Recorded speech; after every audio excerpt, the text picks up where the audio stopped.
Mul on selline lugu, et mu sõbral Tarmol on probleem. Ja, ta on mu endine klassivend, vaata, ja see ei ole tema probleem. Aga tal on uus neiu. Ehk siis ja me saame Tarmoga ikka vahepeal kokku, nagu räägime, mis elus on toimunud ja nii. Ja siis ma küsisin Tarmolt, et kuule, et nagu, kuidas läinud on ja kuule, kuidas Laural läheb, kuidas sul Lauraga on? Ja siis Tarmo on nagu väga hea. Me Lauraga ikka sobime ja klapime ja väikest viisi armastame isegi. Ja? Et üks probleem on veits, et Laura nagu, ta ei taha suhu võtta. Ja siis ma millegi pärast küsisin, et sinult või? Mis on suht lollakas küsimus minu poolt ju tegelikult. Sest miks Tarmo peaks vihane olema mingi muu asja pärast, et kurat, tead, Laura ei taha naabrimehelt suhu võtta, ma ei tea mis. Kuidas me remondifondi rahad kokku saame niimoodi? Korteriühistu peab olema ühtne. Tarmo lihtsalt vaatab mind, jah, minult, mida sa arvad? Või okei, asi on selles tegelikult, et ta võtab küll, ta võtab, aga mis mind häirib on see, et ta ei neela kunagi alla. Kunagi ei neela alla, vaata. Sest ta ütleb, et mu sperma on liiga kibe. Ja ma ütlesin, et ma ei tea, et kas ta suhkruga on proovinud või meega segada või midagi. Selles suhtes ma pole Jamie Oliver, aga äkki aitab, vaata. Nagu lased suhu ära ja siis väike suhkrukuubik järgi kohe või. See on minu nõuanne sulle, Tarmo. Ja üldsegi, ma tean, ega mul endal ei lähe ka kõige paremini naistega, vaata, ja ma tean, et on tüüpe, kes on võib-olla isegi aastaid kuival, nii et mida sa vingud, Tarmo? Sul võetakse suhu, on see siis nii tähtis, et alla neelatakse? Kas see neelamise osa on siis nii tähtis? Ja Tarmo läks kettasse, ta oli nagu, muidugi on! Kas sulle meeldiks? Kui sa terve hommik teed kellelegi süüa? Ja siis nad on lihtsalt nagu, väga hea panu. Ütles, et vau, Tarmo, sul on sitaks ja arusaam söögi tegemisest. Tarmo arvab päriselt, et ta toidab inimesi sellega. Kujutage ette Tarmot magamistoas, et siit tuleb vitamiinipampi vaja. Tarmo on täpselt see vend, et sa lähed talle külla ja siis ta on nagu, smuutit tahad. Ma käin köögis ära, ma ei teha. Väga valgurikas.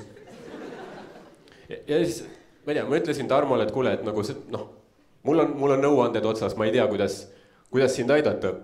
Ja siis mingi paar nädalat läks mööda, ma sain Tarmoga uuesti kokku ja Tarmo ta oli nii rõõmus. Ta oli 7. taevas, lihtsalt nägu oli kõrvu, nagu suu oli nagu, naeratus oli kogu aeg näha, nagu tead mis. Ma leidsin lahenduse oma probleemile. Tead, mis ma tegin või? Ma hakkasin tervislikult toituma. Ma ei saa mingit burgerit, mingit friikaid, ma sain iga päev ainult ananassi, iga päev söön avokaadot ja tead mis? Nüüd Laura ütles, et mu sperma on isegi magus. Nagu mine metsa. See ei saa tõsi olla. See tundub liiga lihtne, et sa sööd ananassi ja siis on kohe magus või?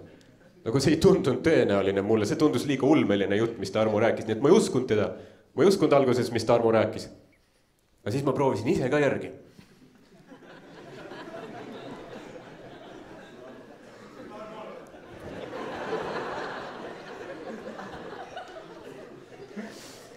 Ja selles suhtes ma tean, et te võite naerda, aga ma käsi piiblin, ma võin öelda, et jumala eest see töötab, sest kurat, Tarmo sperma oli tõesti magus.